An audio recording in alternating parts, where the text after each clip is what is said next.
Waniliowe pączki w 5 minut. Szybkie, proste, ale przede wszystkim przepyszne pączki, które robię dla naszej klasy z okazji Dnia Edukacji Narodowej. Najlepsze są od razu po usmażeniu. Moi chłopcy je wręcz uwielbiają.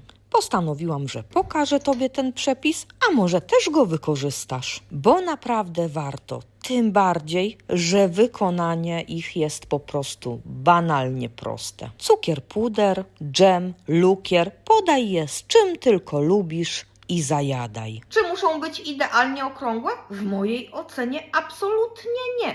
Ale jeżeli Ty jesteś perfekcjonistką, zrób idealnie okrągłe. Mi nic do tego.